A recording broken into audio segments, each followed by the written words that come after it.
Thank you for tuning in today. Today I'm going to talk about Quizizz. And right now there is a lot of information out about it, and I see teachers using it, which makes me very excited. So just a quick tutorial on how to use it in case you're interested. So you have a couple options here with Quizizz. You can either find a quiz, which you do here. You see all the different categories they have. They even have some PDs. So for instructional coaches, they can use this as well. Or you can create a new quiz.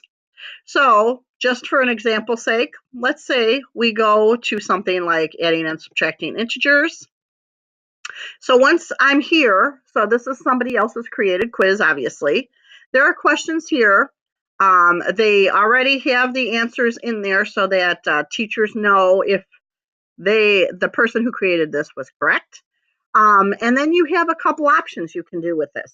You can host a live game like Kahoot, where you're having the kids take the quiz, and what they can do as they're doing it, what will show up on their screen is the whole question will be in front of them.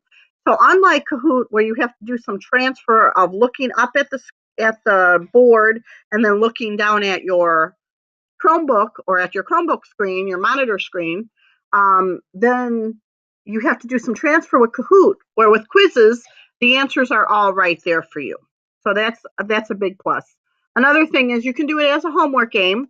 And so if you go to homework, what you can do is, they have a time, a deadline. You can also offer to give them shuffle questions, shuffle answer options, show the answers after the questions, show a quiz review. You can show a leaderboard, a timer, show memes if you decide, or music, to do all of those things. So if we said we're going to do this, that they can complete the quiz by that date, then here's some other options. You can have your kids go to this website and join by entering the game code, or you can share it directly through Google Classroom, through Edmodo if anyone's still using that, or Remind. So there's other things to do with it. This way the kids can get it. So once they have done it and they have completed it, you have reports, which are really pretty awesome. So what I did a while back is I created one for PSYOP just to show you how it looked. I was obviously the only player in the questions. It shows you exactly the question and the options. So if you go down that way, and what I personally chose was wrong. So there was my one wrong answer because of how I did this.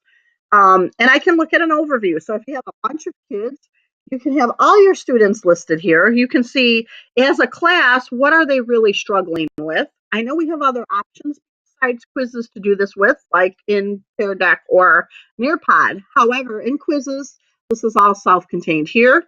And then you can always, I didn't add standards, but for your quizzes, you can add a standard as well.